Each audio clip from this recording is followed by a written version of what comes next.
와이즈 클럽. 당신도 투자로 인생을 바꿀 수 있습니다. 고정 댓글을 확인하세요. 삼성에 대한 시샘인가라는 생각을 개인적으로 해요. 라피더스라는 거 만들어가지고 막 본격적으로 하잖아요. 네. 삼성도 그렇고 대만의 TSMC도 그렇고 이 2나노 수준이라고 하잖아요. 그런데 일본의 경우에는 지금 필사적으로 따라오겠다고 노력도 하고 있는데 이제 이 반도체하고 관련해서 또 인문학적으로 일본 사람들의 사고방식을 분석해 볼 때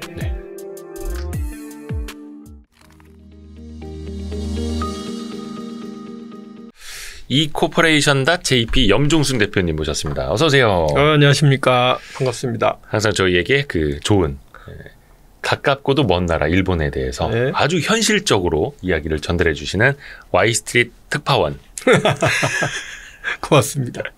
고맙습니다. 근데 저희가 지난번에도 그렇고 뭔가 IT 기술에 대해서 또 일본의 문화 그 사람들의 생각 사고방식에 대해서 접하고 있잖아요. 대표님을 통해서. 이번에는 굉장히 예민한 문제 좀 여쭤보려고 합니다. 후쿠시마. 후쿠시마 오염수 방류 문제를 짚어볼 텐데 사실 우리 언론에도 많이 이야기가 나오고 있고 특히 이제 어떤 과학적인 측면에 대해서는 그쪽 뭐 원자력, 핵, 발전 그쪽을 전공하신 교수님들이 많이 과학적으로 풀어주고 계시고 그래서 저희는 염종순 대표님한테는 이걸 좀 더 인문학적으로 일본인들의 사고방식, 생각, 문화 이런 쪽으로 좀 저희가 많이 들어보고자 합니다. 우선은 방류를 한다는 거죠? 네, 방류는 한다고 해요. 답은 정해놓은 거죠, 그들이? 뭐 방류하는 거로 정해져 있는 거죠. 답은 정해놓고 그냥 우리한테는 대답만 해, 뭐 이런 느낌인데 답정너 느낌으로. 그러면 일본도 그 주변 국가에서 굉장히 민감하게 반응을 하고 있는 걸 알고 있는 거죠. 알고 있는데 본인들이 생각하기에 그 과민하다라고 생각을 하는 거겠죠. 자신들이 느끼기에는. 그러니까 뭐 무시한다라는 개념보다는 그 사람들 머릿속에 확신이 있는 거죠. 대한민국에서도 괜찮다고 하시는 분들 많이 계시잖아요. 그러니까 그것처럼 같은 논리로 얘기하시는 거겠죠. 대한민국에서도 별 문제 없을 거라고 얘기하시는 분들이 설마 문제가 있는데 본인들이 생각하기에 문제가 있는데 없다라고 하시진 않을 거 아니에요. 그렇죠? 그런 비슷한 생각을 가진 사람들이 일본에 있는 거죠. 그러니까 그냥 주변 나라 뭐 대표적으로 한국하고 중국인데 쟤들이 참 민감하게 반응하네. 과민하네. 딱 그 정도로만 그 정도라고 봐야죠. 생각하고 그냥 넘어가는. 우리는 그냥 방류할 거야. 마침 오늘 일본의 그 민방 일본의 민간 방송국에서 취재 요청이 왔는데 우리가 이번에 그 원자력 발전소 오염수를 방류를 하는데 중국하고 한국이 상당하게 민감하게 그 반응을 하더라. 그런데 한국 사람들은 왜 이렇게 민감하게 반응을 한다고 생각합니까? 라는 질문이 나한테 왔어요. 그러니까 질문의 취지는 일단 민감하게 반응한 게 된 거잖아요. 그 사람들 생각에는.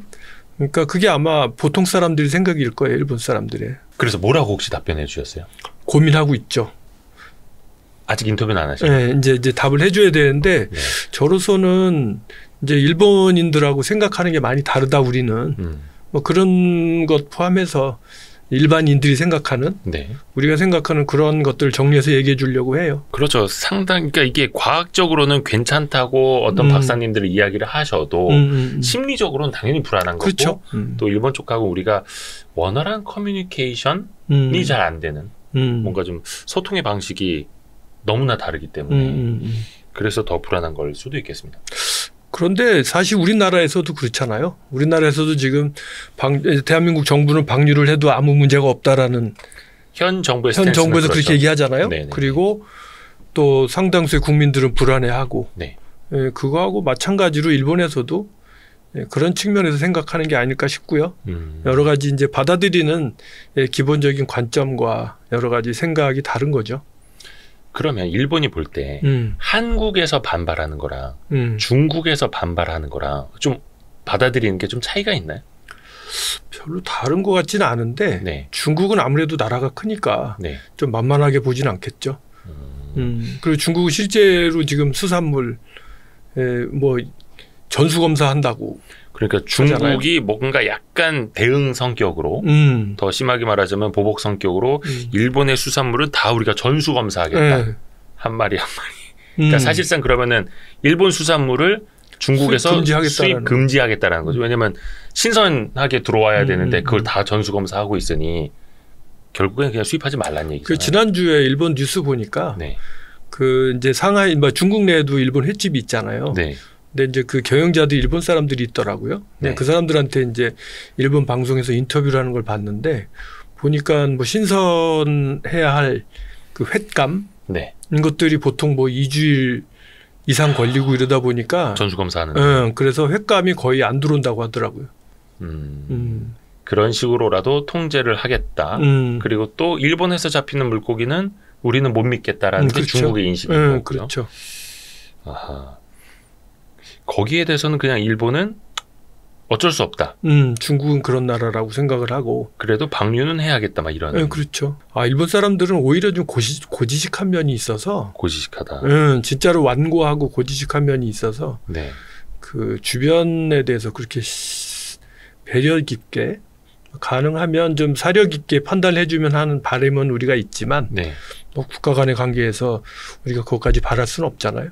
그러니까 주변 국가를 배려하거나 이게 아니라 그냥 자신들이 이제 이 오염수를 저장하는데도 한계가 있고 본인들이 생각하기에는 특별히 문제가 없다. 네. 그다음에 한국도 그렇고 이 사람들 논리는 그래요. 한국도 그렇고 그다음에 중국도 그렇고 원자력 발전소에서 그 냉각수 이후에 그 버리잖아요. 물을 바다에 방류하잖아요. 네네네. 이 사람들 논리는 그거나 우리가 방류하는 거나 별 차이가 없다. 그런 주장을 해요. 정부에서. 그러니까 일반적인 원전 냉각수나 후쿠시마 그 원전에 그쵸. 그 냉각하는 데 사용된 그 오염수나 자기들이 그러니까 정수해서 내보낸다는 거 아니에요. 네네네. 그 정도의 수준이 여러분들 나라에서 하는 거하고 같다. 근데 왜 우리 거 가지고 그러느냐라는 논리예요. 일본 정부는. 요 부분은 그 우리 염종순 대표님의 생각은 아니고 현지에서 나오는 생각을 전해드리는 겁니다. 네. 그 일본 대변인 아니냐고 이제 계셔가지고 대변은 이제 와이스트리 대변인으로 하시죠. 근데 일각에서는 또 그러한 그 반론도 나와요. 특히 중국 쪽에서 그렇게 강하게 지적을 하던데 아니 일본의 주장대로 그렇게 오염수가 안전하면 일본에 있는 호수나 일본에 있는 강에다가 버려라. 왜 바다에다 버리느냐 이렇게 반문을 하더라고요. 거기에 대해서 혹시 일본이 뭐라 답한 게 있나요? 아니요. 거기에 답은 없는데 그 사람들 얘기는 그냥 우리가 처리수인데 다 정수가 끝났고 그래도 전혀 다른 게 없는데 굳이 왜 그걸 강에 버려야 되느냐 이런 얘기를 하는 거죠. 그 원래 바닷물을 끌어다 쓰는 거니까 바다에다 원래 버리는 게 맞다 막 이 정도. 그렇죠. 근데 거기에 대해서는 딱히 뭐라고 언급은 안 하는 것 같더라고요. 네, 딱 언급하진 않아요. 그러니까 그 오염수 갖다가 일본에다가 뭐 인공 호수를 만들어서 혹시 뭐 30년 후에는 어떻게 됐는지 한번 또 과학적으로도 관찰하고 하면은 어떨까 싶은데. 근데 지금 이게 제가 보기에는 과학만 가지고 서로 간에 이야기 나누는 건 아니잖아요. 그렇죠. 그렇죠. 과학도 있고 그다음에 의학도 있고.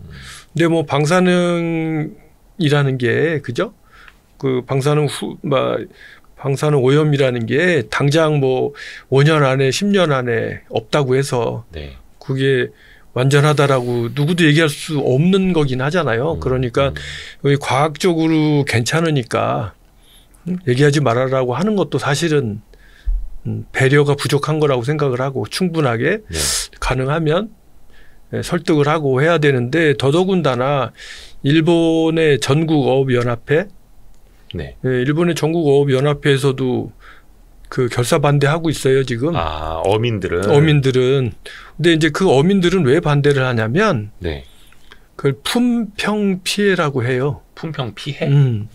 그러니까 평가가 떨어진다. 과학적으로 뭐 방사능에 오염이 됐을 거다라는 생각보다는 그건 차치하고. 그렇죠. 일단 방류를 하게 되면 그 후쿠시마 앞바다 내지는 일본의 물고기 어업에 대해서 그 중국에서도 당장 수입 금지를 하고 뭐 이런 식으로 되니까 당장 그 어업이 어려워지지 않느냐. 그래서 그 부분에 대해서 일본 정부는 이전에 전국어업연합회, 일본 전국어업연합회하고 합의를 했어요. 합의를요? 어떤 식으로요? 어업연합회가 동의하지 않으면 벌이지 않겠다라고 합의를 했어요. 그래요? 네. 그래서 아직까지도 그래서 합의를 하는 중이니까. 그러면 그 어민들이 반대하고 있는 한은 오염수를 방류하지 않겠다 그런 거예요? 그렇게 얘기를 했어요. 네. 얘기를 했는데 이제 방류를 한다는 얘기가 있으니까 네. 일본의 이제 신문이나 일본 방송 같은 데서 어부들이 얘기하는 것은 안 하겠다고 약속했지 않냐. 네. 그 얘기를 하는 거고. 그래서 지금 상의를 하지 않느냐. 뭐 이런 얘기인데 일본 정부 관계자 얘기를 들어보니까 방류하는 거는 뭐 정해져 있는 거라고 하고. 답은 정해져 있고. 나머지는 이제 알리바이 만들기. 충분히 협의했다. 명분. 충분히 얘기했다. 그리고 어부들을 위해서 800억 엔을 준비했다고 하는 것 같아요. 800억 엔이면 얼마요? 8천억 원 정도 되겠죠. 그래요? 피해 보상 같은 거겠지. 그래서 결국 돈 갖고 해결하지 않을까 싶어요. 어부들도 그 자기들이 반대한다 그래서 방류 안 할 건 아니라고 판단을 하니 어느 정도까지 할 텐데 지금 피해를 얘기하는 거잖아요. 네네네. 품평 피해. 그럼 피해에 대한 보상을 받으면 본인들은 어느 정도 물러나겠죠. 사실 우리나라 같은 경우에는 또 이게 끝까지 설득이 잘 안 되고 그래서 뭔가 정부는 계획된 대로 밀어붙이고 한쪽에서는 또 막 시위하고 그래서 막 그 경찰들이 동원되고 막 그렇죠. 이런 모습 우리는 되게 많이 익숙한데 일본도 혹시 그런 문화가 있나요? 일본의 경우는 문화라고 하긴 좀 그런데 일본에는 이렇게 대세의 흐름에 거역하는 일은 거의 없어요. 그 공기의 흐름을 따르는. 그렇죠. 그래서 그냥 대세에 따라라. 그 대세에 거역하지 마라라는 것이 그 일본 사람들이 예로부터 내려오는 지혜예요. 그런데 우리는 그렇게 되면 뭐 변절했다라고 얘기도 하고, 그죠? 우리 상식으로 봤을 때는 아닌 건 아니잖아요. 근데 일본 사람들은 어렸을 때부터 그렇게 배우질 않아요. 그러다 보니까 현실 타협주의인 거죠. 보시면 지금 일본의 자민당이 80년째 그 일당이 쭉 유지해오고 있잖아요. 그렇죠. 근데 그 안에 정치적인 색깔이 다른 사람이 없을까요? 아니거든요. 그 자민당 안에도 좌파가 있고 중도가 있고 우파가 있어요. 같은 당 내에서. 그러면 우리나라 같으면 대한민국 같으면 국민의힘하고 예를 들면 지금 국민의힘하고 민주당하고 정의당이 한 당 안에 있으면 그 같이 시끄럽죠. 시끄럽잖아요. 그럼 뭐 계속 너 나가라, 뭐 쪼개라, 신당 창당해라만 맨날 싸우겠죠. 그렇죠. 근데 일본 사람은 자민당 안에서 그렇게 안 하고 서로 간에 타협하고 협상하고 해서 그 결론 우리가 정권을 빼앗길 수는 없지 않느냐. 그러니까 서로 간에 조금씩 양보하자. 그렇게 해서 70년을 해온 걸 보면 그런 문화의 일단을 좀 알 수가 있고, 그 다음에 이제 또 하나가 일본어로 대본영 발표라는 말이 있어요. 대본영 발표. 대본영이 뭐냐면 그 뭡니까 참모 본부 이런 거, 전쟁 지휘부, 최고 사령부 이런 뜻인데 일본어의 고유명사로 대본영 발표라는 게 있어요. 그게 뭐냐면 최고 사령부가 발표하는 공식적으로 발표하는 브리핑을 의미하는 건데 그것을 이제 2차 대전 때 육군의 그 참모본부를 대본영이라고 했었거든요. 근데 일본의 고유명사로 대본영 발표라고 하면 이꼴 거짓말. 그러니까 일본 사람들이 지금 우리가 이제 일본 사회에서 저거 대본영 발표라고 매스컴이 얘기하거나 누가 얘기를 하잖아요. 그럼 그게 지금 모든 일본 사람들은 대본영 발표 이꼴 거짓말이라는 게 일반적인 상식이에요. 그러니까 이제 그거를 비난하거나 비꼬거나 할 때 그럴 때 쓰는 말. 저거 대본영 발표다라는 얘기를 하는데 그 일본은 그런 대본영 발표를 계속 해왔던 거예요. 옛날부터.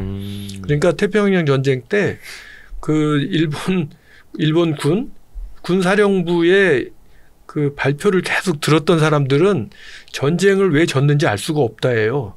왜냐하면 거기서는 계속 이기고 있다라고 나왔는데 분명히. 특히 그 중에서 가장 특징적인 거는 뭐냐면 그 우리 미드웨이 해전에서 일본이 대패를 하잖아요. 그러고 나서 일본 신문에 뭐라고 나오냐면 패전을 했다라고 발표하지 않고 우리는 전쟁의 전기를 맞이해서 전진을 하고 있다 이렇게 썼어요. 근데 전진이 그 나아갈 전자 앞전자를 쓴 게 아니라 네. 그 방향을 전환하다 할 때 전. 그래서 그 방향을 전환하다 하던 전에 앞으로 나아갈지를 붙여갖고 방향을 바꿔서 앞으로 나아간다. 이런 식으로 발표를 했어요. 이게 신문에. 약간 교묘하게. 그렇지. 그래서 일본 사람들도 이 말도 일본의 대부분의 지성인들은 다 알아요.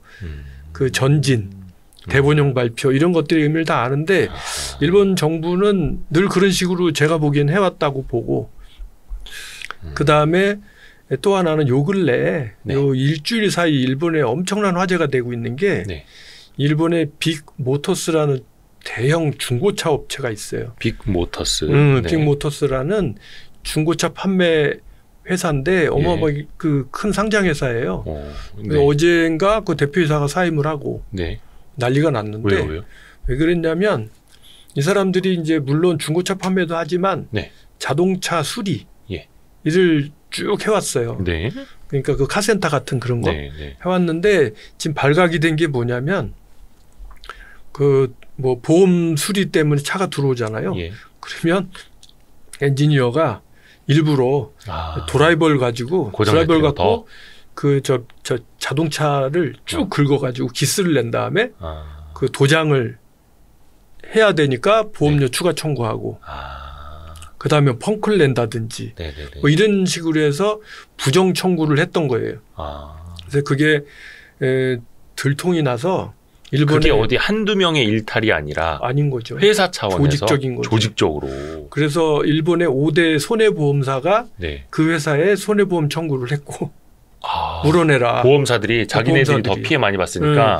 그래서 제가 보기에는 이거 여러 가지가 이해를 안 갔는데 첫 번째로는 저게 저 큰 회사에서 한두 명이 아니고 수많은 종업원들이 조직적으로 오랜 동안 해왔는데 저게 왜 밖으로 드러나질 않았을까라는 의문이 하나 있었고요. 내부 고발이 없었다. 그다음에 더 희한했던 것은 일본의 그 손해보험 회사 중에 가장 큰 회사가 손보 재팬이라는 회사가 있어요. 네. 회사 이름이 손해보험 재팬이에요. 네. 그 회사가 제일 크거든요. 네. 근데 그 회사에서 이 빅모터스라는 회사에 장기적으로 파견이 나가 있었던 사람들이 많았어요. 네. 그거 다 그럼 포섭된 거예요? 그러니까 어떤 거냐면 손해보험 재팬이라는 회사하고 빅모터스라는 회사가 서로 제휴를 하고 사업 협력을 위해서. 왜냐하면 이 회사는 중고자동차를 파니까 책임보험이라든지 보험 상품도 같이 팔 거 아니에요. 손님한테. 그럴 때 우리 손해보험 재팬의 상품을 팔아주세요라고 하고 싶겠죠. 거기까지는 할 수 있죠. 그래서 그런 취지에서 그 인력 교환 같은 개념에 손해보험 재팬 사람들이 여기 많이 와 있었던 거예요. 파견 나와서 직원으로. 근데 그랬으면 더더욱이 알 법하잖아요. 근데 지금 나오는 뉴스를 보면 그 사람들도 같이 했다는 얘기가 있어요. 그래서 그걸 보면 우리가 생각하기에는 이해가 안 가잖아요. 그 많은 일들을 벌였는데 그 오랜 기간 동안 내부 고발이 없었던 것도 이해가 안 가고 더더군다나 손해보험 재팬이라는 회사는 정작 어떻게 보면 회사가 피해를 볼 수 있는 회사잖아요. 근데 그 회사 직원들도 가담해 갖고 일을 이렇게 했다라는 것 자체가. 근데 그것들을 보면서 제가 다시 한번 느끼는 게 일본 사회를 지배하는 동조 압력, 공기라는 분위기. 그러니까 그 직원들은 이렇게 회사가 노골적으로 일을 진행을 하지만 본인들이 그 부분에 대해서 나는 어쩔 수 없다. 그리고 나도 할 수 없이 나도 가담해야 된다. 내가 이 조직에 몸담고 있는 한 가담해야 된다. 이런 생각을 갖고 있었겠죠. 그래서 그거는 일본 사람들 스스로가 이야기를 하는 거예요.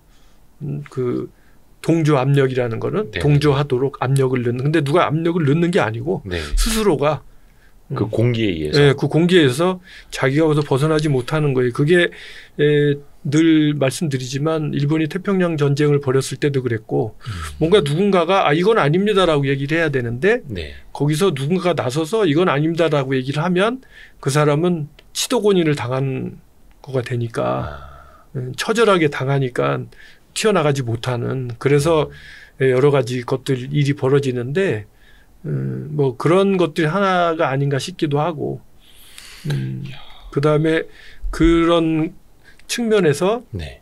아까 말씀드린 어떤 지금 이 원자력 발전소가 네. 오염수를 방류를 한다. 네. 이렇게 얘기했을 때 여기서 돌출된 행동을 하고 이건 아니지 않느냐라고 누군가가 크게 얘기를 했을 때 그 행위가 그렇게 환영받지 못하는 그게 이제 누가 봐도 아니라고 생각하면 그럴 수도 있겠는데 사실 정확하게 논리적으로 따져낼 수는 또 없기도 하는 문제잖아요. 네.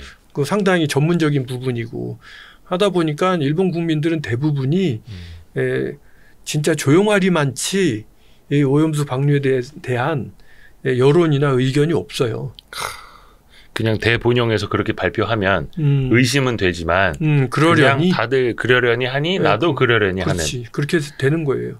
이번에도 보니까 얼마 전에 그 아세안 국가 외교장관 회의가 열렸는데 사실 아세안 국가들도 이렇게 보면 다 반대를 하더라고요. 바다 인접해 있고 하니까. 그리고 거기에 또 외교장관들이면 모였을 때 일본에게 좀 항의를 하거나 문의를 하거나 할 수가 있을 텐데 이번에 7월 14일인가요? 아세안 외교장관 회의 거기에 또 이제 주변 국가 우리나라 외교장관도 가고 했었는데 근데 일본에다가 그 후쿠시마 오염수에 대해서 항의한 아세안 국가 외교장관은 없었다고 하더라고요. 보도 나오고. 어디 저 그 남태평양 쪽에 작은 피지인가? 네네. 네, 거기 외교장관이 작은 했다고. 나라 정도만. 작은 나라 정도만. 근데 아세안 차원에서의 뭐 공식적인 건 없고. 그렇죠. 그러면 일본에다가 뭐라 하는 나라는 한국하고 중국밖에 없는 거예요? 네, 한국하고 중국밖에 없는데 중국은 나라가 크니 혹은 중국은 원래 그런 나라, 뭐 사회주의 국가, 뭐 상식적이지 않은 나라라는 이제 인식이 박혀 있잖아요. 그러니까 이제 중국은 제외하고 한국만 놓고 보면 사사건건 뭔가 우리가 하는 거에 대해서 반대하는 나라, 뭐 이런 식으로 몰고 가기 쉽죠. 그냥 사사건건 반대하는 한국이니까 막 이런 식으로. 그런 식으로 보기가 쉽죠. 근데 또 저도 최근에 들은 것 중에 신기한 게 이제 중국에서도 역사적으로 일본에 대해서 또 정치적 외교적으로도 일본을 되게 안 좋아한대요. 근데 그렇죠? 경제적으로나 상업적으로는 일본산, 일본 제품, 일본 브랜드는 엄청 좋아한대요. 근데 또 그래서 그 중국 분한테 여쭤봤어요. 그러면 한국산에 대한 이미지는 어떠냐? 근데 그렇진 않다고 이제. 그래요? 네. 뭐 일본에서는 중국산 그러면 일단 그 아래로 보죠. 근데 한국의 제품에 대해서는 예전하고는 많이 생각이 달라서 한국 제품은 진짜 세련되고 좋은 제품이다라는 그런 생각을 가진 일본 사람들이 많아요. 그리고 가장 특징적인 게 그 여러분들 아키하바라 일본에 가시면 동계 아키하바라 아키하바라에 가보시면 그 저 아키하바라 요도바시 카메라라는 매장이 있잖아요. 가전제품 양판점. 거기 가면 가장 좋은 자리에 그 LG 테레비가 그냥 완전히 쫙 자리 잡고 있어요. 옛날 같으면 절대 그런 일 없거든요. 그런 부분들 그다음에 현대자동차에 대해서 또 예전하고 다르게 상당히 분위기가 좋아요. 디자인도 괜찮다. 그 전기차. 일본에서 보는 한국 차에 대해서. 그래서 옛날보다는 훨씬 더 사업이 잘 되는 것 같고 현대자동차도. 그다음에 이제 삼성의 이제 그 전화기, 스마트폰, 플립형 그거에 대해서 상당히 부러워하고 좋아하고 하긴 하죠. 하는데 막상 그렇게 많이 사는 것 같진 않아서 그 부분은 삼성에 대한 시샘인가라는 생각을 개인적으로는 해요. 근데 아마 반도체 때문에 그러지 않을까요? 너무 잘 나가니까 삼성이. 반도체 산업부터 여쭤볼까요? 그러면. 안 그래도 일본이 사실 어떻게 보면 아시아에서는 반도체 기술이 가장 앞선 국가였고 80년대 그리고 90년대 초반까지만 하더라도 반도체 시장의 맹주였다 하더라고요.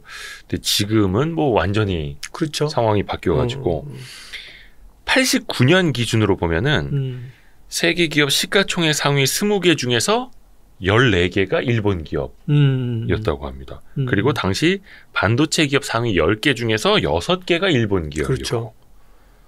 지금 보면 이거 진짜 역사적으로나 이렇게 기록이 되어 있죠. 그렇죠? 반도체 산업이 지금은 일본은 완전 기울어져 있는 거죠. 그렇죠. 일본이 지금 전혀 따라올 수 없는 레벨인 것 같아요. 제가 보기에는. 저 뒤쪽으로 찾아서. 저 뒤쪽으로. 이게 뭐 우리나라가 지금 삼성도 그렇고 대만의 TSMC도 그렇고 이게 2나노 수준이라고 하잖아요. 2나노 수준인데 2나노 수준은 거의 따라오기 힘든 것 같은 그런데 일본의 경우에는 지금 필사적으로 따라오겠다고 노력도 하고 있는데 네. 그렇게 긍정적으로 보고 있는 일본의 경제 전문가들은 많지 않아요. 그리고 한국에서도 유명한 그 오마에 겐이치라는 유명한 석학이 있어요, 일본에. 네. 한국에도 책자 같은 것도 나오고 유명한 사람인데 그 사람이 뭐 이제 그 쓴 글들이나 그 사람 얘기를 들어보면 일본 정부가 지금 현재 하고 있는 반도체 부흥 정책이 본질적으로는 크게 보탬이 되지 않을 것이다. 뭐 그런 얘기들을 하더라고요. 그래서 예를 들면 지금 그 라피더스라는 거 만들어 가지고 막 본격적으로 하잖아요. 네. 그리고 라피더스가 홋카이도에 지금 공장을 짓고 IBM으로부터 그 2나노에 관한 기술을 받아서 국산을 생산하겠다라고 얘기를 하고 네. 또 일본 정부가 돈도 좀 투자해주고 그랬잖아요. 네. 근데 이제 그 건에 대해서 이분 얘기하시는 거는 IBM이 2나노에 대한 기술은 가지고 있지만 네. IBM이 양산할 수 있는 기술을 갖고 있는 것 같지는 않다. 아하. 그리고 IBM이 양산할 수 있는 기술이 있다면 자기들이 양산을 하지 그거를 왜 일본에 주겠냐. 아하. 그래서 IBM 입장으로 봤을 때는 2나노의 기술을 제공하면서 로열티를 받을 수 있고 양산에 실패해도 자기들은 손해가 없다. 그렇죠. 그것 때문에 IBM이 하는 거다라는 얘기를 해요. 자기네가 투자하는 게 아니니까. 그렇죠. 그리고 또 하나는 그거 2나노 따라가려 그러면 네. 한 5조엔 정도 어마어마한 투자가 필요하다고 하는데 일본 정부가 지금 주겠다고 한 돈이 하나로 한 5천억 원 정도밖에 안 되는 것 같던데 그거 갖고는 5천억이면 거의 EUV 장비 한 2대 값 아닙니까? 네, 어림없을 것이다. 그다음에 또 하나가 네. 그 지금 TSMC가 구마모토에 공장 만들어 갖고 일본 정부가 5조 원인가 줬잖아요. 네. 보조금을. 그 정도 했고 그다음에 그 TSMC가 그 오마에 씨는 이제 그 학교도 운영하고 있는데 네.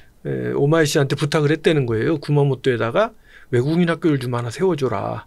왜냐하면 TSMC에서 고급 인력들이 와야 되는데 고급 인력들이 오면 자녀들이 다닐 학교가 있어야 되고 그런데 일본 그 구마모토에 그런 학교가 없으니 오마에 씨가 좀 세워주면 좋지 않느냐. 그래서 자기 상담에 응하고 있다라고 하더라고요. 근데 마찬가지로 그 IBM에서 기술 이전을 해주려고 하면 그 북해도 홋카이도에 많은 엔지니어들이 IBM에서 와야 될 텐데 그 홋카이도에는 그런 학교가 없다라는 거예요. 그래서 많은 엔지니어들이 미국에서 오지 않을 거다. 뭐 그런 얘기를 하면서 라피더스가 꿈꾸고 있는 것은 비현실적인 것이다라는 식으로 뭐 이분 상당히 영향력 있는 분인데 그렇게 얘기를 하고 있고 그다음에 또 하나가 그 TSMC가 네. 구마모토에 공장은 짓고 있고 네. 연구소도 짓지만 네. 일본 정부하고 계약하기를 그 기술 이전을 안 해준다고 해요. 그러니까 결국 2나노 기술이 들어와서 거기서 생산이 될지 모르겠지만 그렇다고 해서 일본이 얻는 거는 고용밖에는 없을 거다. 근데 그 많은 돈을 투자해서 고용을 창출해보니 그게 무슨 의미가 있느냐. 그래서 이제 일본이 이런 활동을 해서 얻는 건 딱 하나밖에 없다. 뭐냐면 일본 내에서 생산을 하게 되면 네. 나중에 자기들이 필요할 때 우선적으로 가져다 쓸 수 있잖아요. 네네네. 지금 왜 한동안 그 라피더스의 그 뭡니까 르네사스의 네. 그 자동차 생산용 반도체 같은 것들이 한번 그 불나가지고 생산량이 급감했던 적이 있잖아요. 그래서 지금 왜 반도체 전쟁도 일어나고 하는 것처럼 그러니까 외국에서 생산을 하면 가져다 쓸 수가 없으니 그나마 국내에서 생산하니까 우선적으로 가져다 쓸 수 있다라는 그 정도 이외의 그 메리트는 없다라는 게 상당한 많은 사람들이 이야기고. 그 공급망 안정 정도의 의미밖에 없다. 그렇죠. 그리고 이제 제가 그 일본인들의 어떤 사고 방식 그런 또 인문학적으로 일본 사람들의 사고 방식을 분석해 볼 때 이제 이 반도체하고 관련해서 분석해 볼 때 일본 사람의 경우에는 서로 간에 타협은 잘하지만 하나로 섞이지는 않거든요. 그게 어떤 또 폐해를 일으켜요. 일본이 태평양 전쟁에서 패배한 원인 중에 하나는 해군하고 육군의 갈등이었대요. 근데 일본이란 나라는 해양 제국이잖아요. 네. 그러다 보니까 해군의 힘도 세요. 그리고 육군의 힘도 세고. 네. 근데 이제 헤게모니는 육군이 지고 있었죠. 그러니까 서로 간의 싸움 때문에 여러 가지 그 어려운 일들을 많이 겪었다라는 문헌들이 많이 있고 역사의 얘기들이 많이 있어요. 네. 근데 그것처럼 예를 들어서 일본이 버블이 붕괴되고 그다음에 은행들이 많이 망했죠. 은행들이 망하면서 살아남기 위해서 합병을 많이 해요. 합병한 은행들의 이름을 지금도 그 회사의 상호를 보면 대충 이 회사는 몇 개 정도의 회사가 합병을 했구나라는 것을 읽을 수가 있는 거예요. 은행의 이름만 봐도. 네. 예를 들면 하나만 얘기를 하면 네. 미쓰비시 도쿄 UFJ 은행이라는 게 있어요. 네. 그러면 저는 그걸 딱 보면 이거는 5개 은행이 합병을 했구나. 미쓰비시, 네. 도쿄, 네. UFJ. 네. 그런데 앞에 미쓰비시하고 도쿄는 2글자씩 풀 스펙을 이름을 써줬잖아요. 왜 그런 거예요? 그러면 지분이 많아요. 이 사람들은 2대 대주주인 거죠. 네. 그리고 UFJ는 네. 소주주기 때문에 너희들은 그냥 약자만 쓰자. 알파벳 한 글자씩만. 그렇게 해서 대략적인 합의를 이룬 거예요. 그런데 이 은행의 경영 실태를 분석한 내용을 들어보면 재밌는 게 네. 일단 우리는 지분이 이만큼 있으니까 은행장하고 부행장은 우리 쪽 파벌에 줘라. 그리고 UFJ 너희는 뭐 상무짜리나 이사짜리 하나씩 뭐 이런 식의 전체적인 배분을 해서 회사를 합치거든요. 그리고 굉장히 기계적으로. 그렇죠. 그리고 물리적으로 완전히 화학적으로 합쳐지진 않아요. 마찬가지로 일본의 총무성이라고 있어요. 네. 일본 총무성은 우리나라로 얘기하면 행자부. 네. 근데 이 총무성이라는 조직은 어떻게 탄생했냐면 우정사업본부 한국으로 얘기하면 네. 그다음에 옛날에 내무부 자치부 있죠. 내무부. 네. 그다음에 총무처. 요거 3개가 합쳐가지고 총무성이라는 부처가 탄생을 했어요. 네. 그러면 하나로 조직이 돼야 되잖아요. 그렇죠. 근데 그 부서에 가서 뜯어보면 그 3개 조직이 그대로 이어오고 있어요. 그 내부에서는. 그러니까 이미 합병된 이후에 사람들이 채용이 됐음에도 불구하고 그 안에는 여전히 줄 세우기가 있고 해서 이런 것들이 일본 아까 말씀드린 그 자민당처럼 다르되 같은 서로 간의 타협과 협상을 통해서 그것을 좋은 식으로 얘기하면 타협과 협상이고 네. 나쁘게 얘기하면 협잡인 거고 그런 걸 통해서 이제 이루어지는데 제가 이 얘기를 왜 길게 하냐면 네. 반도체 회사가 처음부터 이 엘피다라든지 그죠? 르네사스라든지 뭐 이런 회사가 네. 그다음에 그 일본 디스플레이 JDI 이런 회사 네. 이런 회사가 이제 좀 사례로 유명한데 네. 예를 들어서 합작 회사들. 네, 그 엘피다라는 회사, 그 회사에 지금 마이크론에 넘어갔잖아요. 네네네. 근데 그 회사의 얘기를 해보면 엘피다라는 회사는 원래 NEC 네. 하고 히타치 그리고 미쓰비시 3개가 합쳐져서 만들어진 회사예요. 네. 그러니까 처음에는 따로따로 반도체를 열심히 만들고 경쟁을 하다가 네. 나중에 어려워져서 도저히 우리가 삼성을 따라갈 수 없다. 경쟁에서 이길 수 없다라는 생각을 하게 됐고 네. 망하게 생겼으니까 일본 정부가 나서서 야, 더 이상 이렇게 하지 말고 경쟁하지 말고 각각의 사업부에서 그 부분만 떼어내서 별도 회사를 만들자. 그러면 정부에서도 투자해 줄게 해서 만들어진 회사란 말이에요. 엘피다가. 네. 그렇게 됐으면 화학적으로 하나가 돼서 네. 시너지 효과를 내기 위해서는 화학적으로 하나가 돼서 뭔가를 해야 되잖아요. 근데 아까 쭉 말씀드린 것처럼 화학적으로 하나가 될 수 없는 거예요. 그러니까 자기는 계파별로. 그러다 보니까 제가 보기에 반도체의 핵심은 예. 여러 가지가 있겠지만 제가 본 반도체 산업의 핵심은 아마 과감한 투자 이게 거의 도박이라고 할 정도의 수준의 투자가 필요하다고 저는 들었거든요. 그렇죠. 엄청난 조 단위도 아니고 막 10조 단위 이렇게 가니까요. 그러니까. 예. 근데 이런 정도의 투자를 하게 되면 당연히 임원회 같은 게 열릴 거 아니에요. 네. 그래서 사장님이 있고 부사장이 있고 뭐 임원회도 있어서 앞으로 우리가 이 정도 큰 투자를 해야 되는데 이걸 어떻게 생각하십니까라고 서로 협의를 했을 거고 거기서 결론이 났어야 되잖아요. 근데 분명한 것은 그런 회의에서 쉽게 결론이 안 난다는 거예요. 그러니까 대표이사가 딱 나서 가지고 이번에 내가 책임지고 투자할 테니까 따라오세요라고 얘기를 하면 따라갈 텐데 분명히 그 사람 그렇게 얘기를 안 했을 거예요.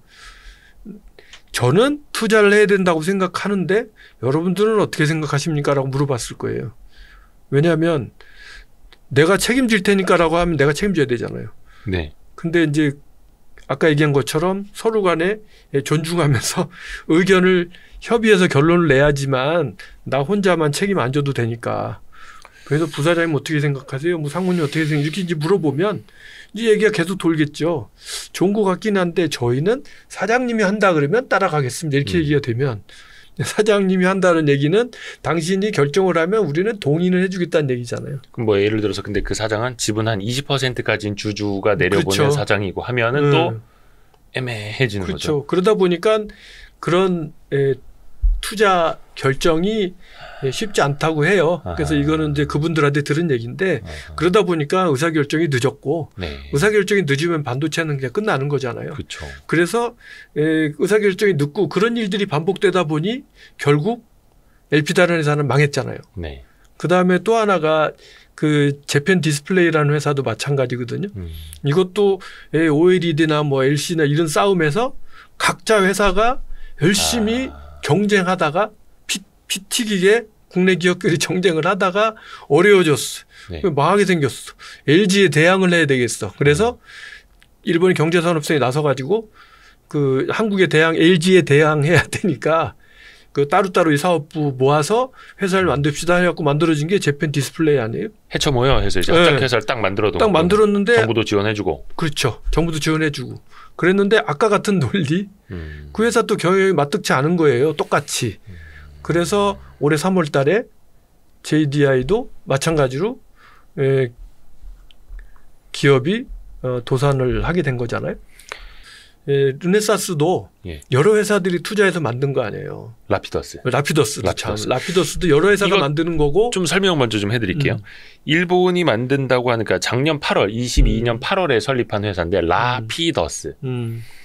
주주들이 빠방합니다. 그렇죠. 도요타, 소니, 소프트뱅크, 키옥시아, NTT, NEC, 덴소, 미쓰비시 UFJ 은행. 그러니까 대기업 8개사. 우리나라로 보면 막 삼성, SK, LG 막 돈 다 모아갖고 때려붓는 파운드리죠. 파운드리. TSMC 같은 그렇죠. 파운드리인데 얘네의 목표가 얘네는 아니고 이분들의 목표가 2027년부터 2나노를 생산한다. 2나노급 최첨단 반도체를 양산을 하겠다. 바로 몇 년입니까? 4년 뒤에 4년 뒤에 삼성과 TSMC 바로 뛰어넘는다.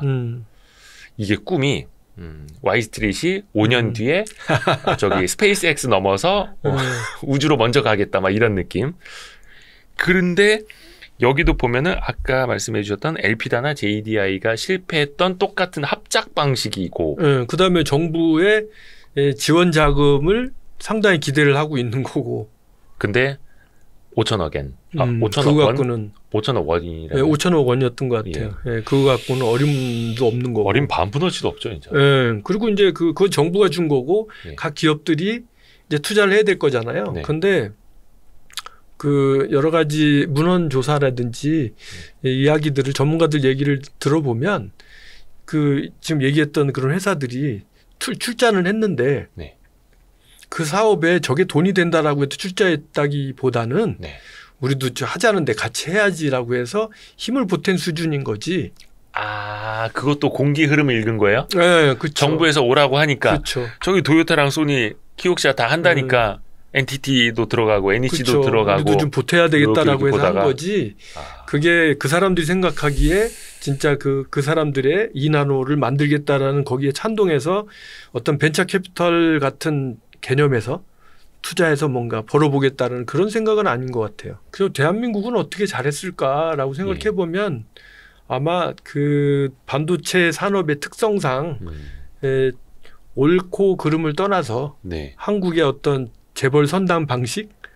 그래서 우리나라는 뭐 삼성이 됐든 LG가 됐든 확실한 오너가 있는 거잖아요. SK도 그렇고. 그래서 그 최고 경영자가 재벌 회장이 내가 오른쪽으로 가겠다 그러면 사실은 다 오른쪽으로 따라오는 거잖아요. 그러니까 돌격 앞으로 나를 따르라 이거죠. 뭐 근데 그분들이 이제 재벌 총수들이 천재는 아니겠지만 나름대로 브랜드를 거느리고 경영 판단을 하는 거잖아요. 그래서 우리는 왜 그 재벌의 폐해에 대해서도 많이 이야기를 하지만 폐해도 있죠. 그런데 이 반도체 산업의 경우에 이렇게 막 그 그룹이 망할 수도 있는 그죠. 어마어마한 투자를 해야 되는 게 있어서 이게 한편으로는 리스크도 되지만 한편으로는 그 특성상 결단을 쉽게 내릴 수 있는 그런 부분도 있다고 보면 그렇죠. 그런 부분들이 일본하고 우리하고 다른 것이고 일본은 재벌이 해체됐잖아요. 그래서 그렇다고 그래서 뭐 미쓰비시나 여기 대주주가 없는 게 아니에요. 근데 일본은 소유와 경영이 완벽하게 분리가 돼 있기 때문에 그렇다 보니까 그 뭡니까 그 오너가 막 오른쪽 왼쪽으로 확 경영을 틀 수 있는 전혀 없는 거죠. 일본은 그러다 보니까 셀러리맨 경영자들이 모여서 경영을 하다 보니 안전한 경영을 할 수 있겠죠. 최소한 리스크 없는. 근데 안전한 경영을 하게 되는데 요즘 세상 옛날 세상하고 지금 세상의 다른 점은 예전 세상은 스피드가 그렇게 중요하지 않았어요. 근데 지금 세상은 스피드가 더 중요하잖아요. 그러니까 뭐 저기 3G에서 4G에서 5G로 바뀌어가는데 유선 인터넷에서 무선 인터넷으로 바뀌어가는데 그 바뀌어가는 과정에 있어서 지금 우리가 3G 기술을 지금 이거를 만들었는데 이 좋은 기술을 우리가 계속 끌고 가야 된다라고 얘기하는 사람이 있는 반면 그죠? 근데 불안전하지만 5G를 가야 된다라는 의견도 있는 거잖아요. 지금 현재 우리가 쓰고 있는 5G가 완벽하다고 얘기하지 않잖아요. 완벽하지는 않더라도 5G로 가야만 되는 거잖아요. 마찬가지로 이 기술의 발전 속도가 어마어마하게 변화가 빠른데 이럴 때 의사결정 방식, 기업의 의사결정 방식에 있어서 일본이 시대에 좀 맞지 않는 게 아닌가 그런 생각을 하게 돼요. 근데 역사적으로 보면은 앞에서도 그 뭐 80년대 90년대 초반 일본 기업들이 어떤 쟁쟁했던 히스토리 잠깐 말씀을 드렸습니다만은 과연 그때 일본 기업들이 왜 그렇게 갑자기 쇠락했을까? 특히 90년대 한 중후반부터 특히나 잃어버린 30년이 거의 공교롭게 그 시절에 시작이 됐던 거잖아요. 일본 내에서 어떤 진지한 반성이나 평가나 이런 것도 나오나요? 뭐 잃어버린 30년에 대한 그 스스로의 여러 가지 이야기들 많이 나오긴 하죠. 많이 나오긴 하는데 구체적인 어떤 처방전을 내고 그 부분을 바꿔보자라는 얘기는 그렇게 들리진 않아요. 그러니까 본인들이 뭔가 잘못했으면 그죠? 본인들이 뭔가 잘못했으면 본인들이 반성할 것이 나오고 바꿔야 될 게 확실하게 보이면 그걸 바꾸면 되잖아요. 근데 본인들이 구체적으로 잘못한 게 별로 없다라고 생각을 하니까 그건 이제 남 탓이 되는 거잖아요. 그래서 삼성이 우리나라 반도체 기술을 많이 가져가서 우리가 어려워졌다라고 한다든지 뭐 이런 얘기 그 외부의 적을 만들게 되니까 결국은 자기들이 반성할 게 없는 거 아니겠어요? 똑같이 그 플라자 합의 이전에 미국이 일본에 대해서 플라자 합의를 강요하잖아요. 그때 왜 강요를 했는가? 거기에서 대표적인 이야기를 제가 들었는데 그때 당시에 미국이 일본에 대고 너희들이 우리나라 자동차가 우리나라 포드나 우리나라 자동차가 훌륭한데 일본에 잘 안 팔리는 걸 보면 너희들이 보이지 않는 무역 장벽을 쌓고 있는 게 아니냐. 이런 식으로 일본한테 공격을 하잖아요. 압박을 하는 거죠. 막 압박을 했어요. 압박을 하니까 일본에서는 자기들이 무역 흑자를 많이 내니까 그 미국의 얘기를 거부할 수는 없고 그래서 결국 뭐 쿼터제로 우리가 수입을 해주겠다 이런 얘기를 막 하잖아요. 그럼에도 불구하고 안 팔렸단 말이에요. 근데 그때 당시에 왜 안 팔렸는가라는 그런 분석을 보면 안 팔린 이유가 결론적으로 미국 차보다 일본 차가 좋았다는 거잖아요. 당시만 해도 품질 정말 좋았죠. 그러니까 그것을 미국이 자기 탓을 자기의 뭘 잘못했는지를 찾았더라면 예, 오늘날의 미국의 자동차 업체들이 저렇게 되지는 않았을 거란 말이죠. 근데 자기들 잘못한 걸 찾지 않고 남 탓을 하다 보면 안 보일 수 있잖아요. 그렇죠. 저는 그 부분이 그렇다고 봐요. 그래서 일본 지금도 마찬가지로 일본에 대해서 안타깝게 생각하는 것은 네. 제가 일본에 사니까 일본이 좀 잘 됐으면 좋겠고 특히나 한일 간의 협력을 할 것이 상당히 많다라고 저는 보기 때문에 네. 일본이 안타깝게 생각하는 것은 한국이 앞서가는 부분에 대해서는 인정을 하고 한국에 또 배우고 도움을 받고 또 같이 힘을 합쳐서 세계 시장에 나가면 되잖아요. 근데 그런 흐름이 그렇게 적극적으로 보이지는 않는다는 거죠. 네. 어디까지나 한국은 경쟁자로만 보지 한국이 손을 잡고 협력해서 해외로 제3국으로 나가는 그런 파트너로는 아직까지 안 보는 것 같아서 그 부분은 개인적으로 좀 안타깝게 생각하고 그거는 제가 보기에 한국에도 손실, 일본에도 손실이라고 생각이 돼요. 또 그거는 없습니까? 그 플라자 합의도 이야기를 했고 플라자 합의가 사실 대놓고 보면은 미국이 일본을 찍어 누른 거잖아요. 그렇죠. 환율은 얼마까지, 뭐 자동차 수출은 어떻게, 막 이런 식으로. 또 반도체 부분에서도 미일 반도체 협정이라는 게 있었고, 사실 공교롭게도 그 이후에 일본의 반도체 산업이 이제 쇠락해 갔다고 합니다. 그러면 일본 사람들 입장에서는 아니 미국 때문에 미일 반도체 협정 이후에 우리 산업이 이렇게 다 쓰러져 갔어, 라는 뭔가 억하심정이나 억울한 마음, 분노 이런 게 혹시 있지 않을까요? 없나요? 제가 보기에는 없어요. 없어요? 없고 일본 사람들은 어떤 의미로서는 아까 얘기한 대세의 흐름에 역행하지 않는 거죠. 그러면 그 전쟁 당사국에 대한 어떤 분노도 있을 법하잖아요. 그렇죠. 근데 없어요. 제가 보기에는. 그다음에 그 일본 왜 전쟁의 결과긴 하지만 세계에서 최초로 원자폭탄이 투하돼서 그렇죠. 수많은 사람들이 그 원자폭탄 때문에 목숨을 잃었잖아요. 그랬으면 그 피해자들 유족들 있잖아요. 네. 피해 유족들이 미국에 대해서 반발할 만하잖아요. 네. 근데 그것도 없지 않습니까?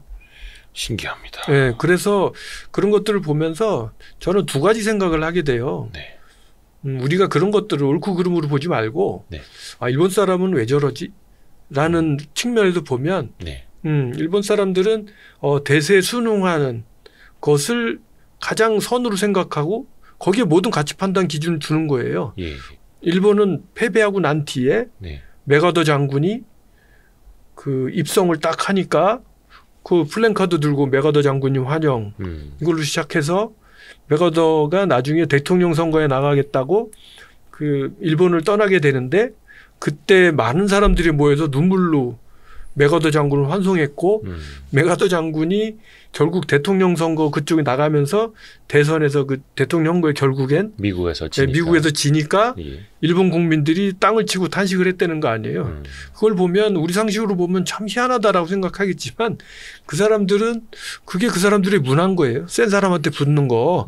근데 한편 그런 측면에서 그런 멘탈을 여러분들이 가시고 네. 한국을 바라보시면 많은 게 보여요. 그 사람들의 멘탈이 그렇다고 하면 그 사람들이 한국을 바라보는 멘탈은 어떻겠어요? 약간 그런 거네요. 자기네들이 이제 원폭을 당해가지고 히로시마에서만 15만 명이 목숨을 잃었는데 그럼에도 불구하고 미국한테 배상하라거나 미국한테 역사적인 사과를 하라거나 이런 목소리를 안 내듯이 그럼에도 불구하고 자기들은 안 하는데 네. 근데 한국에서는 계속 일본에게 사과하라고 하고 그렇죠. 배상하라고 하니까 또 이들은 또 이해를 못하는 그렇죠. 거예요. 하여튼 신기합니다. 그 부분에 대해서 우리가 저는 그래요. 그 부분에 대해서 그 사람들한테 우리의 상식 가지고 화를 내기보다는 거꾸로 너희들의 상식은 이렇다라는 걸 우리가 알겠지만 우리의 상식하고는 다르다. 그래서 우리의 상식도 가해자로서 이해해 줘야 되지 않겠는가라고 설득을 할 필요는 있다라고 생각이 들어요. 우리 염정순 대표님이 종종 오시면서 그 일본의 IT, 그렇죠? IT로 뭔가 전환하는 과정에서의 삐끄덕거리는 이야기를 가끔 전해주시는데 최근에 또 그 일본 언론사랑 인터뷰를 하셨더라고요. TV 방송에. 예, 그 얼마 전에 이제 일본에서 지금 일본의 IT를 전체적으로 담당하고 있는 IT 담당 대신이 네. 고노타로라는 분이 텔레비에 나와서 네. 대국민 사과 비슷한 걸 했거든요. 근데 지금 일본 정부가 마이넘버 카드를 라는 우리나라 얘기하면 주민등록 카드 같은 네. 것을 이제 발행해서 모든 국민들에게 마이넘버라는 주민등록 번호 같은 번호도 구번을 하고. 네. 근데 일본은 이제껏 개인을 특정하는 시리얼 번호 같은 건 없었거든요. 우리나라의 주민번호 같은 게 없었죠. 일본에는 없었던. 네. 비슷한 번호는 있었는데 개인을 완전히 특정할 수 있는 번호는 아니었어요. 그래서 개인을 완전히 특정할 수 있는 번호를 일본 정부가 도입을 했고 네. 전 국민에게 부번을 했어요. 번호를 나눴는데 네. 그거 말고 이제 주민등록증 같은 카드, 예. 신분증을 이제 만들었단 말이에요. IC 카드를. 네. 그거를 마이넘버 카드라고 하는데 그 카드를 처음에는 이제 보급을 해야 되는데 보급이 잘 안 되니까 네. 카드를 보급하기 위해서 여러 가지 강수를 둬요. 예를 들면 카드를 만드세요. 그러면 그 카드를 만드시면 뭐 그 보조금을 드립니다. 네. 그래가지고 그 카드하고 의료보험 카드 있잖아요. 의료보험증. 네. 그러니까 이게 IC 카드니까. 그걸 같이 넣어서. 예, 마이넘버 카드에 의료보험증을 통합할 수 있다. 그런데 이것을 통합하는 작업을 해주시면 20만 원 정도 상당의 포인트를 줬어요. 네. 그거를 바로 현금으로 쓸 수 있는 정도에. 그러니까 1인당 2만 원씩 준 거죠, 거의. 네, 네, 네. 저도 받았어요. 네. 그리고 난 뒤에 또 하나는 정부가 여러분들 개개인한테 어떤 수당 같은 걸 주려고 할 때 요번에 그 코로나 수당 같은 거 이런 거 있잖아요. 네. 그거를 주려고 할 때 구자번호를 정부가 안 가지고 있으니까 정부하고 거래할 구자번호를 등록해 주시면 만행을 드릴게요. 해서 토탈에서 그 카드 하나 만들면 3만행의 수입이 생겼던 거죠. 어마어마한 돈을 들여서 전 국민한테 카드를 만들라고 한 거예요. 그래서 카드 신청자가 지금 한 9천만 명 정도 되고 네. 카드 발급이 한 7,500만 장 정도 되는 것 같아요, 현재. 많이 발급됐네요. 네, 많이 3만행이 컸죠. 네. 30만 원 준다는데 안 하겠어요. 근데 그걸 하면서 박차를 가하기 위해서 의료보험 카드를 올 연말까지 통합을 하지 않으면 네. 의료보험 카드 자체를 폐지하겠다라는 선언을 했어요. 그러다 보니까 이제 그 의료업계에서도 뭐 반발도 있고 했을 거 아니에요. 네. 그럼에도 불구하고 이렇게 하면 어쩔 수 없이 카드를 만들 것이다라는 생각을 했겠죠. 그러면서 실질적으로 마이넘버 카드는 선택적으로 만드세요. 라고 해놓고는 의료보험 카드가 없어져 버리면 선택이 아니고 강제가 되는 거 아니에요. 그렇죠. 이제 그런 식으로 해서 국민적인 반발이 일부 있는 상태에서 이제 여러 가지 사건들이 터져요. 예를 들어서 뭐 제가 제 마이넘버 카드 가지고 주민등록 등본을 일본의 편의점에서 그 카드 가지고 주민등록 네. 등본을 발급받을 수 있게 됐거든요. 네. 가서 발급받으려고 가서 발급을 받았는데 제 카드로 했는데 예를 들어서 뭐 이대호 편집장 주민등록 등본이 나온다든지 다른 사람 등본이 나오고 네, 다른 사람께 나와가지고 그것 때문에 난리가 났는데 그게 한두 개 지방자치단체가 아니고 여러 개에서 네. 일이 터진 거고 그다음에 또 아까 말씀드린 의료보험증이 통합이 돼서 네. 병원에 가서 마이넘버 카드를 해갖고 이게 제 의료보험증입니다라고 했는데 거기에도 마찬가지로 주민등록 그러니까 마이넘버 카드는 제 건데 의료보험증은 제3자 거가 돼버린 거예요. 그래서 당신의 의료보험 당신의 의료보험 자격이 없다라든지 그래서 일단은 의료보험 확인이 안 되니 전액 다 내고 간 다음에 뒤에 가서 처리하라고 해서 마찰이 생겼고 그다음에 마지막으로는 그 돈 저 구자를 등록하라고 했잖아요. 네. 근데 그 제대로 된 구자가 등록이 안 되고 제3자가 등록이 돼 있다든지 아니면 아이들한테 지급이 되는데 그게 부모 구자로 돼 있다든지 뭐 이런 것 때문에 이 세 가지 것들이 연일 보도에서 막 나오면서 이게 왜 이렇게 됐느냐라고 이제 막 했던 거죠. 그래서 결국은 IT 담당 대신이 텔레비에 나와서 사과하고 장관이 네, 그다음에 어제인가 지금 일본에서는 의료보험 카드 통합 네. 이거 좀 뒤로 미뤄라 라는 게 이제 자민당에서도 나와요. 그러니까 의료보험 카드를 그냥 유지를 당분간 좀 해라. 이걸 폐지해버리면 이 안 되지 않느냐 이제 그런 여론이 지금 이제 올라가고 있을 정도로 그런 문제 때문에 지금 심각하거든요.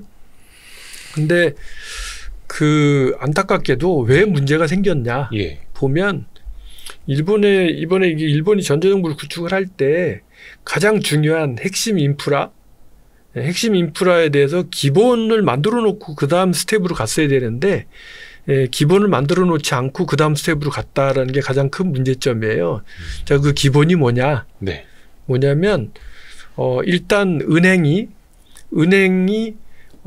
구자를 관리하잖아요. 예. 은행이 구자를 관리하게 될 때 은행으로서 구자 관리할 때 이게 인덱스가 있어야 될 거 아니에요. 컴퓨터로 관리할 때. 네. 근데 은행이 관리하는 것은 이름이 아니라 가타카나로 관리를 한대요. 그러니까 한자로 제 이름을 쓰면 그죠? 염종수이라는 한자를 쓰겠지만 그 은행에서 관리하는 거는 요무존순이라는 가타카나의 제 이름으로 관리를 하는 거예요. 근데 이렇게 일견 보면 같지만 일본의 경우에는 한자 이름을 자기들 맘대로 읽는단 말이에요. 그런 사람들이 있잖아요. 그래서 동일인을 특정할 수가 없는 일도 생겨요. 그다음에 동명이인도 있고. 그래서 중요한 거는 이런 식으로 사회를 전체 통합하려고 그러면 최소한 이걸 뭔가를 맞춰나가야 되잖아요. 그리고 더군다나 일본에는 금융실명제가 돼 있지 않으니 계좌번호에 제 주민등록번호가 마이넘버가 들어가 있는 것도 아니잖아요. 그렇죠. 예. 그러니까 오로지 저하고 이름을 맞춰본다 그러면 가타카나 이름 갖고 맞춰야 되는데 가타카나 이름은 내가 마음대로 쓸 수 있는 거니 그게 맞지 않잖아요. 뭐 이런 문제라든지 그다음에 또 재밌는 거는요. 외자라는 게 있어요. 네. 외부할 때 외, 그다음에 글자 할 때 자자를 써서 네. 외자라는 게 있는데 네. 외자는 뭐냐면 일본이 이 주민등록 전산화를 할 때 주민등록을 만들 때 와서 출생하면 이름을 쓸 거 아니에요. 네. 그런데 이름을 쓸 때 한자를 잘못 썼어요. 네. 예를 들어서 진짜로 잘못 썼어요. 공무원이. 네. 그랬으면 그걸 그대로 주민등록 전산화에 옮긴 거예요. 그랬는데 글자를 잘못 썼으면 네. 예를 들어서 뭐 윈도우즈에서 한자 검색하면 안 나올 거 아니에요. 안 나와야 정상. 안 나와야 정상이잖아요. 네. 안 나오니까 그 사람 보고 이게 한자가 틀렸으니까 정정합시다라고 얘기를 해야 되는데 네. 그거를 정정하자고 하는 것이 프라이버시 침해나 개인의 권리 침해로 들어가는 거예요. 내 이름을 바꾸라고 해? 뭐 이런 식의. 그래서 잘못 썼지만 그 한자 그대로 그냥 입력을 해주는 거예요. 그렇죠. 그래서 그 없는 한자를 데이터베이스에 없으니까 한자를 그리는 거예요, 이제. 펜으로. 없는 한자까지 만들어서 아주 그려서 그거를 이제 이 사람들이 등록을 해놓는 거죠. 그러다 보니까 예를 들어서 이 사람이 처음에는 뭐 종로구에 살았어요. 네. 종로구에 살았는데 종로구에 한자가 없었어. 네. 그러니까 종로구 구청이 그걸 이제 만들어서 넣었단 말이에요. 그럼 네. 종로구에서 제 주민등록번호를 띄면 분명 이제 새로운 한자로 나왔겠죠. 네. 그린 걸로. 근데 이 사람이 뭐 성동구로 이사를 갔어요.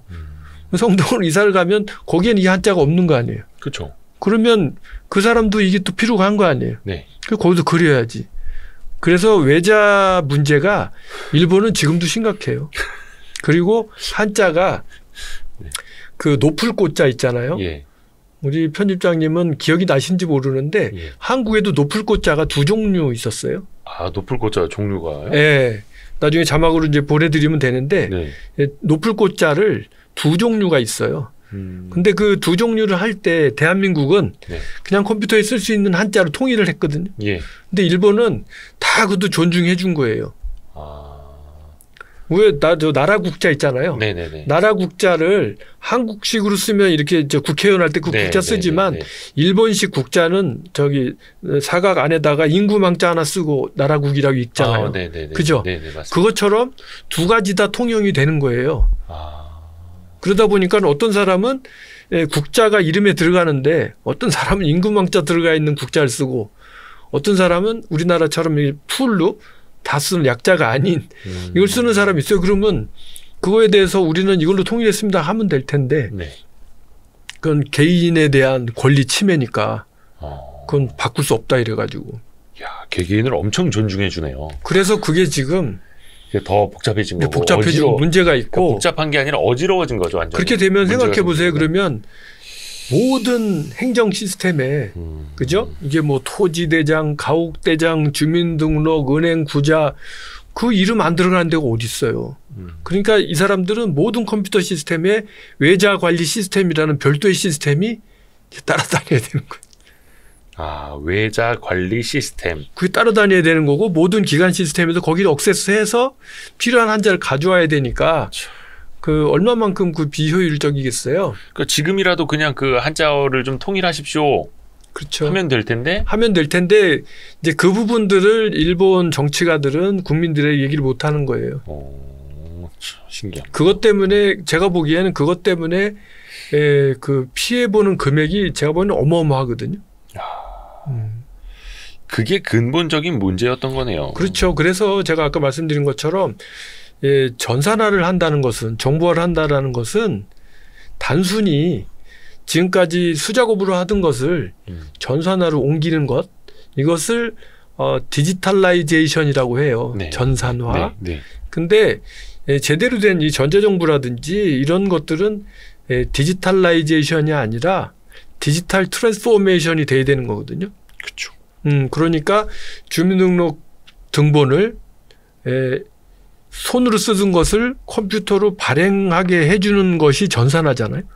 근데 지금 대한민국의 수준을 보면 주민등록 등본을 집에서도 인쇄할 수 있지만 심지어는 주민등록 등본을 아예 발급받지 않아도 모든 행정 민원 처리가 되도록 우리는 바꿨잖아요. 그 병원 가도 그냥 주민번호만 쓰면은 그렇죠. 알아서 건강보험 다 처리해 주죠. 예. 그것들이 본질은 그거였잖아요.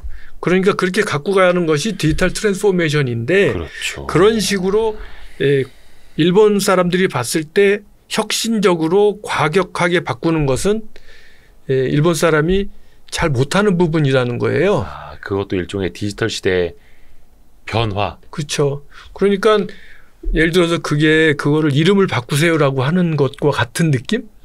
그러니까 일본은 뭔가 바꾸는 거 변화가 잘 안 되는 그렇죠. 거네요. 네, 그거를 한편으로는 뭐 인권을 존중해 주는 걸로 생각하기도 하는데 그건 인권하고 또 관계가 없는 거잖아요. 그렇죠. 오히려 네. 그렇게 해서 더 복잡하게 되고 지금 인권이 어떻게 더 침해되고 있는 거네요. 그렇죠. 이제 그런 부분들을 누군가가 전문가가 나서서 이야기를 해야 되는데 그런 이야기를 다 피해가는 거고 그다음에 그런 전제 조건을 그대로 둔 상태에서 그 위에 어떻게 기술을 덮어서 해결해 보려고 하다 보니 여러 가지로 문제가 생기고 돈도 들고 하는 거죠. 근데 그런 데서 이제 염정순 대표님이 한국에서 온 IT 전문가에서 막 쓴소리하고 있고. 그렇죠. 근데 이제 제가 그 얘기를 하면 이 사람들은 또 잘 들어요. 아, 그래요? 아, 훌륭합니다라고 얘기하고 우리도 부럽다라고 얘기는 하는데 그러면 따라하세요 그러면 그건 좀 이렇게 되고. 아, 그래요? 왜요? 아니 뭐 그 장관이 막 사과할 정도로 또 계속 이거 마이너버 문제가 대서특필되고 있다고 하는데. 근데 그분들은 아마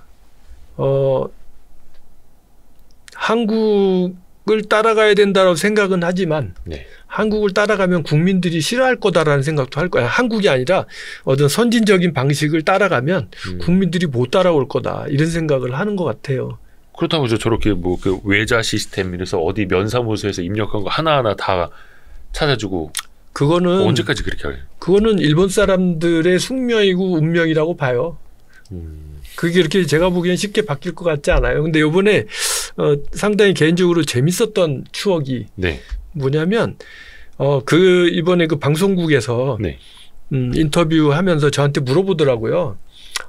일본 지금 의료보험 카드를 통합하느라 이렇게 문제가 됐는데 한국도 의료보험 카드가 있지 않습니까? 라고 이제 물어보는 거예요, 나한테. 아, 우리 옛날에 있었죠. 네, 그런데 저는 지금 일본에 간 지가 30년이 돼서 한국에 의료보험 카드가 있는지 없는지 나는 잘 모르지만 제가 알고 있기로는 없단 말이에요. 근데 인터뷰에서 저한테 그걸 물어보는데 제가 아마 없을걸요? 이 얘기는 안 되잖아요. 그래서 이제 한국에 전화를 했죠. 그래갖고 6명 정도한테 전화를 했어요. 이제 저희 어머니한테도 전화하고 뭐 이렇게 나이별로 물어봤는데 하나같이 하는 얘기가 없을걸요? 이거로 끝나는 거예요. 그 예전에는 그래서 아기를 낳거나 누구 우리 집으로 전입을 시키거나 그러면은 건강보험 카드, 의료보험 카드 왔잖아요. 이렇게 펼쳐지는 거. 종이로 된 거. 근데 언제부턴가는 이제 아예 안 보내주죠. 그래서 제가 이제 물어봤는데 거의 대부분의 사람이 있는지 없는지 모르더라고요. 그렇죠. 그래서 저로서는 없을걸요라는 대답은 안 되니까 저희 이제 누구한테 부탁을 해가지고 자세하게 좀 알아봐 달라 그랬더니 네네. 현재 상황이 이렇게 돼 있대요.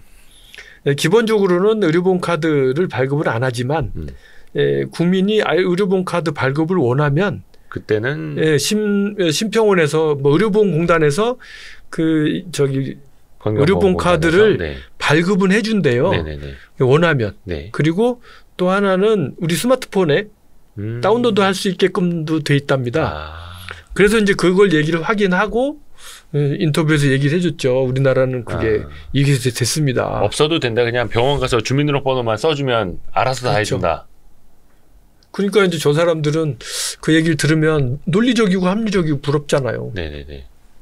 그래서 상당히 관심을 갖고 이거를 좀 2탄, 3탄 만들겠다고 그래서 계속 이제 한국의 어떤 사례 같은 것들을 뭐 소개할 기회가 계속 생길 것 같다는 생각은 하고. 근데 일본은 관심만 갖고 변하지 언젠간 변하겠죠. 저는 이제 언젠간 변할 거라고 생각하고 그 변하게 되면 우리의 노하우를 전해줄 수도 있고 그다음에 우리가 먼저 갔잖아요. 그러면 그런 시스템들 만들었던 기업들한테도 사업 기회도 뭐 되겠고 그렇지 않겠어요?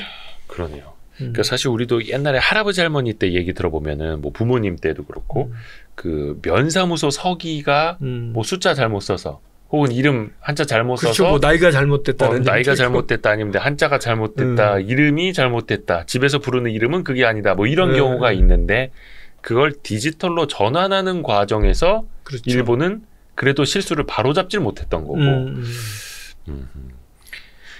또 하나가 지금 우리나라는 인공지능 AI 열풍이 장난이 아니거든요. 기업들도 그렇고 뭐 기업들이 이제 생존의 문제니까 투자자들은 훨씬 더 빠르고 작년 말에 미국에서 챗GPT 3.5 버전이 이제 소개가 되면서 굉장히 또 빠르게 변하고 있는데 혹시 일본에서도 그런 AI 인공지능 이런 기술의 발전이라든지 사람들의 관심이라든지 이런 것도 높은가요? 그렇죠. 한국하고 거의 같은 수준으로 높고 그다음에 어제인가 신문 보니까 뭐 NEC에서 일본에 관한 한 뭐 우리 쪽 AI가 압도적일 거다 뭐 이런 얘기도 하고 그래요. 근데 뭐 그거는 전반적인 부분은 같다고 보는데 저는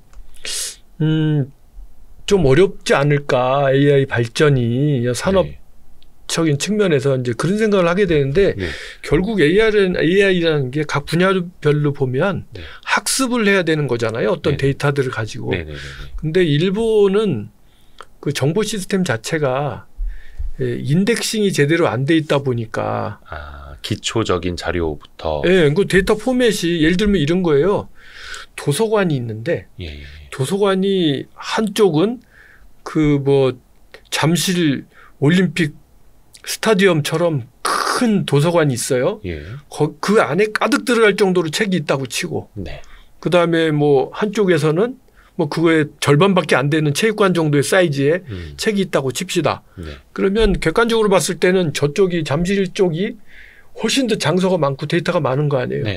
근데 그 문을 열고 들어가 봤더니 책이 정리정돈돼서 꽂혀 있는 게 아니라 책을 그냥 산지사방으로 던져놓고 이렇게 산처럼 쌓아놓은 거예요. 자, 그런 경우하고 그거의 절반밖에 안 되지만 책꽂이에 쫙 꽂혀 있어갖고 가나다라 순으로 다 색인이 다 돼 있어서 정보가 있다고 칩시다. 어느 쪽이 가치가 있겠어요? 후자죠, 당연히. 그렇죠. 저는 그렇게 봐요. 그게 이제 인덱싱이라고 표현을 그렇죠. 하는. 그러니까 결국 전산 시스템이 앞서가 있고 전산 최첨단이 돼 있어야만 그 데이터를 가져다가 유효하게 활용할 수 있는 건데 그거를 그런 식으로 갖다가 쌓아놓으면 그걸 어떻게 쓰겠어요.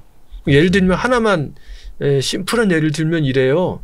대한민국은 제가 알고 있기로 78년도에 의료보험 제도가 시작이 돼서 시작됐을 때부터 우리나라는 1962년도에 주민등록번호가 도입됐을 거예요. 그러니까 62년도에 도입됐었고 78년도에 의료보험이 도입되니까 당연히 의료보험의 인덱스는 주민등록번호가 됐겠죠. 그래서 지금 우리나라 모든 국민의 의료보험 데이터에는 의료 처방전이라든지 진료받은 데이터 이것들은 다 주민등록번호를 땡기면 우리 모든 데이터가 나오잖아요. 근데 일본의 경우에는 아까 말씀드린 것처럼 그 개인을 특정할 수 있는 번호가 없었으니까 이 사람의 번호는 그 의료보험 조합에서 매긴 번호가 될 거예요. 그러니까 우리가 회사를 그만두면 의료보험 조합도 바뀌고 그쵸. 이사를 가면 또 바뀌고 네. 그러니까 이 사람을 끝까지 트레이스 할 수 없는 거예요. 근데 일본 사람들은 저한테 그 얘기를 하죠. 우리가 1억 3천만 명이고 의료보험도 한국보다 훨씬 먼저 시작해서 데이터가 많다라고 얘기를 해요. 그럼 제가 거꾸로 반문하죠. 당신 데이터 쭉 시계열적으로 나눠볼 수 있냐? 나눠 뽑아낼 수 있냐고 물어보면 글쎄요 이렇게 되는 거죠. 있는데 어디 있는지는 몰라. 그렇죠. 막 이런 느낌. 그래서 우리나라는 이제 디지털 헬스케어를 하게 되면 그 데이터를 지금 우리나라에는 건강보험 심사평가원이 가지고 있잖아요. 네. 그래서 그 데이터를 우리는 데이터 3법에 의해서 데이터를 익명화해서 받아다가 그쵸. AI로 학습도 시키고 뭐 연구도 할 수 있는 거 아니에요. 이제 뭐 마이데이터라는 산업도 이제 시작이 됐고 그런 것들이 가능해지는데 일본의 경우에는 그게 없으니까 그게 불가능해지는 거죠. 그러니까 이른바 빅데이터가 그냥 어딘가에 있는 것과 이걸 AI에게 직접 학습을 시킬 정도로 인덱싱이 돼 있는 거는 천지 차이인데 빅데이터라는 말 자체가 데이터가 크면 빅데이터가 아니라 그 빅데이터는 좋은데 쓸 수 있는 빅데이터라 해야 되는 거지. 그쵸. 쓸모없는 빅데이터는 의미가 없을 수도 있잖아요. 근데 그게 이제 모든 분야에 그렇지는 않겠지만 어떤 그런 인덱싱이 필요하거나 체계적으로 정리돼서 보관돼야 할 그런 분야에 있어서는 어려움을 겪을 거라고 저는 생각을 해요. 아, 그러네요. 그러니까 뭔가 AI로 만들어내는 시스템뿐만이 아니라 배경 데이터도 중요한데 그리고 또 이게 소프트뱅크의 손정희 회장 우리나라 국민들도 뭐 이제 한국계라고 해서 되게 많이 존경하고 좋아하고 있는데 지난 2019년에 우리나라 방한을 했을 때 재벌 회장들도 다 만났고 당시 대통령도 만나서 강조를 한 게 첫째도 둘째도 셋째도 AI입니다. 인공지능에 투자를 많이 해야 합니다. 엄청 강조를 했고 소프트뱅크도 AI 쪽에 투자를 많이 했다고 합니다. 물론 자신네들이 투자하지 않은 쪽에서 더 성과가 더 많이 빠르게 올라오고 있어서 좀 배 아프다고는 하는데 일본도 AI 투자를 많이 하나요? 뭐 정부 지원도 많이 들고 있고. 그렇죠. 정부도 많이 투자하고 적극적으로 많이 열심히 하고 있어요. 그거는 뭐 의심의 여지는 없고. 그렇죠. 그러니까 투자를 열심히 하는데 가급적이면 투자를만큼 성과가 올라왔으면 좋겠는데 그 부분이 기초적인 아까 마이남바의 그 플랫폼이 기반이 돼 있지 않은 상태에서 마이남바 정책을 실시했기 때문에 의욕만큼 결과가 안 나왔다라고 얘기를 했잖아요. 그것처럼 이것도 마찬가지로 그런 의욕치가 되지 않을까. 뭐 클라우드 한다고 그래갖고 일시적으로 클라우드로 쫙 흘러갔다가 어떤 그런 우리나라도 그렇지만 일본 사람들도 새로운 테마에 되게 약하거든요. 그래서 지금 뭐 전 세계적으로 AI니까 일본도 AI에 적극 올인하고 투자하고 덤벼들지만 결국은 제가 보기에는 데이터 싸움일 거라고 생각을 하면 근데 그게 이제 단순한 언어 엔진이라든지 언어 해석이라든지 이런 것도 다른 이야기잖아요. 그쪽 부분은 충분히 일본이 또 앞서갈 수도 있겠죠. 우리나라도 뭐 네이버가 하이퍼클로바 X라고 해서 대규모 언어 모델 기반으로 한 것도 챗GPT 같은 것도 준비하고 있다고 하고 카카오 브레인이나 이런 데서도 뭐 이미지화 시켜주는 거 또 영상 또 어떤 벤처기업들은 음악을 대신 작곡해주고 이런 것도 굉장히 지금 많이들 상용화까지도 되고 있더라고요. 일본에서도 그런 것들이 좀 나오고는 있을까요? 근데 일본 사람들은 또 한편으로는 저런 게 있잖아요. 일본 사람 장인 정신이 뛰어난 그런 것도 있으니까 지금 말씀하신 여러 가지 분야에 따라서는 그런 부분들이 특화돼서 발달될 수도 있겠죠. 우리가 뭐 전체적으로 우리가 다 우위에 있을 건 절대로 아니고 봐서 일본이 우위에 있는 부분도 상당 부분 있을 거라고 생각이 드니까 그 부분들은 충분히 벤치마킹해서 배워야 될 것은 배워야 될 필요는 있다고 생각을 하죠. 근데 그 장인 정신으로 그래서 가장 먼저 발달을 한 게 바로 로봇 산업이잖아요. 뭔가 정밀 기술. 이거는 완전 일본에 완전 잘 맞는 거. 그렇죠. 그래서 로봇 감속기, 이른바 하모닉 드라이브라고 하는 거. 그게 이 회사의 회사 이름인데 이 산업 기술의 거의 대명사처럼 된 건데. 여기서는 그냥 일본이 앞서 있다라고 일단은 인정을 하는 게 사실은 맞겠죠. 그렇죠. 그리고 일본의 요즘에 그 쉽게 볼 수 있는 그 로봇 완구 예, 그게 쉽게 볼 수 있어요. 로봇 완구요. 예, 그 로봇 강아지. 아. 이것들을 쉽게 볼 수 있어요. 우리나라는 그렇게 쉽게 보지 못하잖아요.